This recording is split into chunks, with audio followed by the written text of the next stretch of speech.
Hello everyone, I'm here today at the WCAN event, The Playbook, where we'll be exploring how you can build skills, influence and income in your 20s and 30s.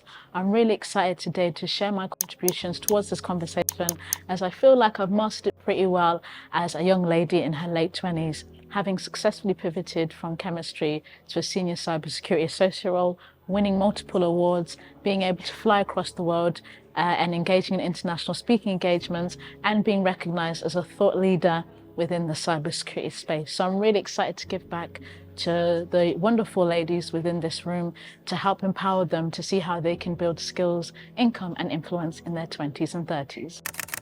So my visibility as of recent hasn't just been about being online and showing content, but being visible physically in the places where I want where those people are, where the C-suites, the decision makers are, and building a relationship with them. Because visibility is one thing, but it's also important that you build relationships with the people that you want to be visible with, who potentially have the power to make impact.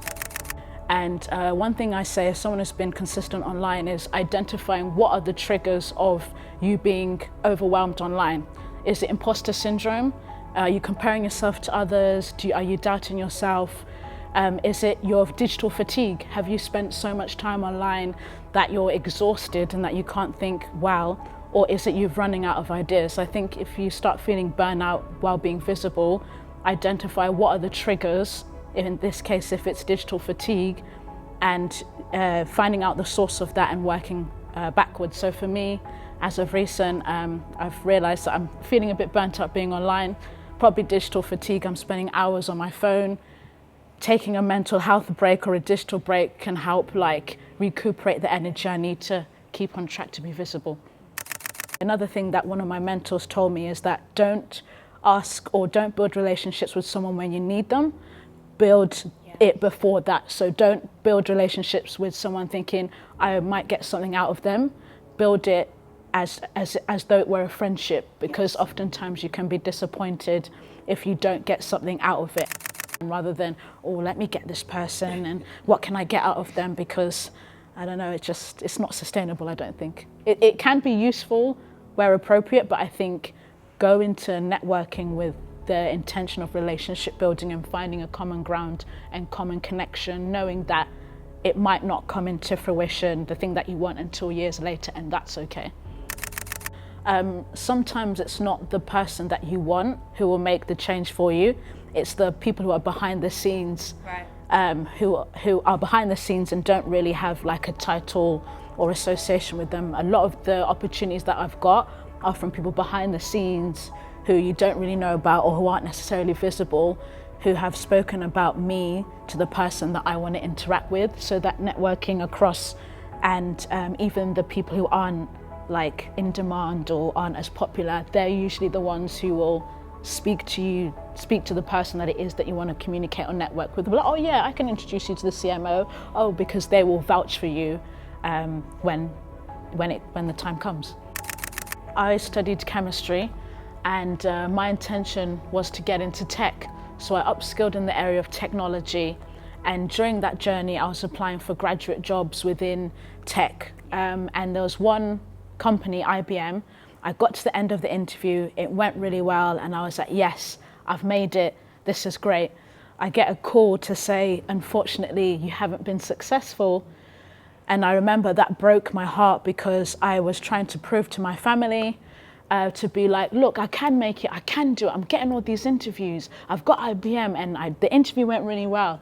And when I got that, unfortunately, you haven't been successful, it made me question life. It made me question, had I made the right decision? I'd spent 3 years doing a degree, wanted to change careers, got to the end of this interview having had 200 applications, and they'd rejected me. So it was after that event that I thought, am I still going to continue with this, or should I stick to healthcare, because that's where I'm more likely to get a role? But I kept going, and it was actually through and I'm happy it happened, because like you said, when you fail and you get success, it grounds you and you're able to hold that success more. Yes. So then what had happened was, thank goodness for that rejection actually, because when I got rejected for that job opportunity, a month or two later, I got a phone call regarding an application I'd made in cybersecurity months ago, saying, hey, by the way, you've got an interview for a cybersecurity role. And I said, you what? Like, can you send me the job description again? I can't even remember. And I remember I was like, gonna be bummed down and be like, what's the point? I'd done this graduate job interview with IBM and they rejected me. I put my heart and soul into it. I'd spent years and hours studying for it and they said no. Like, is there any point of me going ahead with an interview for a job that I can't even remember that I applied for? So then one thing led to another, and just that resilience and picking myself up, even though I felt disheartened after the rejections that I'd faced. I'm now here 4 years later in the field of cybersecurity. And I say all of this to say, for many of us who are looking to change careers, we're going to face setbacks, we're going to face rejections, we're going to get to the end of the interview and they're going to say no. But it's the ones who are going to be successful are the ones who keep going even in the face of the no. And that no is what's going to ground you to really hold and cherish the opportunity when you get it. Sort of being in the early stages of my career and having grown up not from a family of wealth, we were comfortable but not wealthy. I was intentional about the careers I pursued to ensure that it was going to give me financial return, because I'm not trying to be broke, I can't lie. So part of my decision of choosing a career or accepting the role within cybersecurity was understanding that cybersecurity roles in general pay really well. So making a decision on the career that I chose, it paid well, and also I knew that in the tech space we had a much better work-life balance as compared to our lawyer friends. So I was very intentional about the career I chose that paid well, but also would provide me with a pretty good work-life balance. The second thing that I think helped change the game completely with regards to finances is the industry that I worked in. Working in banking, the game is different.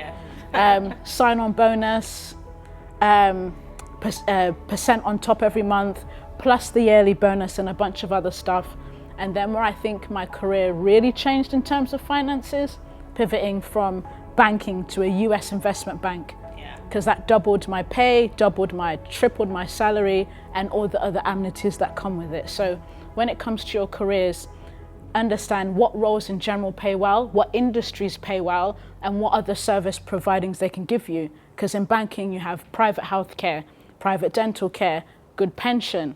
So it's not even just about the salary sometimes, it's all the other add-ons that can build your wealth even further. So even in my current company, I have insurance for my parents. So if they become ill, they're insured under me. And that's another form of wealth that you can get from your job that you need to be intentional about when you're looking to change careers or get a job. Research into the industry and the perks they offer you alongside your salary and bonus. Whilst you still have the energy, do the hard stuff, because the years will pass you quickly and you'll be like, oh, whilst I had the time and energy at 22 maybe to do a master's, or in my case, I really wish I'd learned how to code because it would have meant I'd be worth more in cybersecurity. That was the time to do it. Now that I'm 28, I think now at 28, I feel as though I'm now starting to think about other things that I didn't necessarily have to think about at 22, in terms of potentially settling down, being serious and looking to buy a house, and things like that. And I'd say at 28 is like, get your together. That's how I feel like. Time to stop lifestyle inflation, time to save, and start thinking about how you can set the foundation for a successful 30s decade. Thank you. Hello, so we have just finished today's session, the playbook, and it was such an interesting discussion as we had guests from law to creative and project management, each of us sharing our experiences with regards to navigating our careers, navigating our finances, and life in general. It was so interesting to hear the different perspectives that people brought to the table and sharing our insights. One thing that really stood out to me was how normal it was for people to change careers or pivot within their careers, whether it's a vertical move or a lateral move.